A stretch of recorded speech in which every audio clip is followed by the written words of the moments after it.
گرمی سے حفاظت کی تدابیر. فرمان آخری نبی صلی اللہ علیہ وسلم جب سخت گرمی ہوتی ہے تو بندہ کہتا ہے لا الہ الا اللہ آج بڑی گرمی ہے, اللہم اجرنی من حر جہنم, یعنی اے اللہ مجھے جہنم کی گرمی سے پناہ دے. اللہ پاک دوزخ سے فرماتا ہے میرا بندہ مجھ سے تیری گرمی سے پناہ مانگ رہا ہے اور میں تجھے گواہ بناتا ہوں کہ میں نے اسے تیری گرمی سے پناہ دی. یہ عاشقان رسول آج کل واقعی گرمی کی شدت کی لہر آ گئی ہے, لو چل رہی ہے.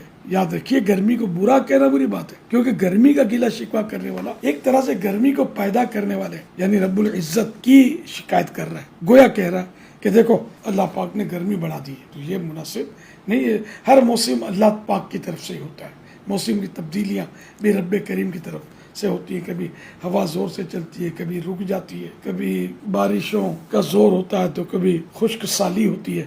تو ہر حال میں ہمیں محتاط گفتگو کرنی ہے. اللہ پاک ہمیں دنیا کی شدید گرمی اور قبر و آخرت اور قیامت کی گرمی سے اپنے حفظ و امان میں رکھے. اس دنیاوی گرمی سے جبکہ اس کی شدت بڑھ جائے خاص کر اپنے بال بچوں کی حفاظت کرنی چاہیے اور ان کے لیے احتیاطی تدابیر بھی اختیار کرنی چاہیے. جب گرمی کی شدت ہو تو بلا ضرور سخت دھوپ میں نکلنے سے بچیے. مسجد میں باجماعت نماز تو ضرور ادا کرنی ہے. نماز ظہر ادا کرنے کے لیے خاص کر جاتے ہوئے چھتری وغیرہ لے لیجیے یا سر پر گیلا تولیہ رکھ لیجیے. پیاس کی شدت ہو یا نہ ہو دن میں کم از کم 12 سے 15 گلاس پانی پینا چاہیے.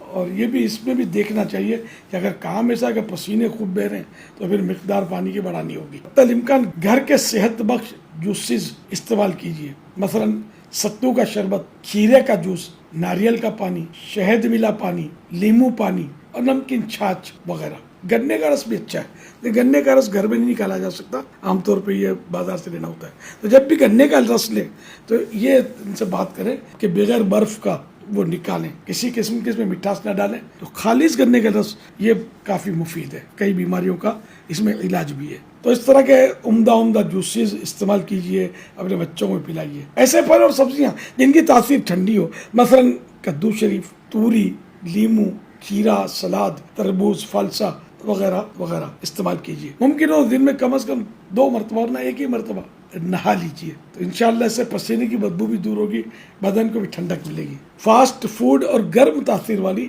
غذاؤں سے پرہیز کیجیے, مثلا پیزا, برگر, سموسے, رول, شوارما, کباب, ابلے ہوئے انڈے, کافی وغیرہ سے ویسے ہی بچنا چاہیے. اور چائے بھی اتنی مفید نہیں ہے, تو جتنا ہو سکے ان سے بچنا ہی مفید ہے. اور اس موسم میں خصوصاً گرمی کی شدت ہو تو زیادہ احتیاط کی جائے. آخر مرض ہے کہ دنیا کی گرمی کی شدت کے وقت میدان قیامت کی کڑی دھوپ اور نہ ختم ہونے والی پیاس کو یاد کر کے ہر قسم کے گناہوں سے توبہ کرنی ہے اور ہمیشہ کے لیے گناہوں سے بچ کر زندگی بسر کرنی ہے. مزید معلومات کے لیے مکتبۃ المدینہ کا رسالہ گرمی سے حفاظت کے مدنی پھول خود بھی پڑھیے اور مرحومین کے اصال ثواب کے لیے تقسیم بھی کیجیے. مفت پڑھنے یا PDF حاصل کرنے کے لیے دعوت اسلامی کی ویب سائٹ سے فری ڈاؤن لوڈ کیجیے اور دوسروں کو شیئر کیجیے.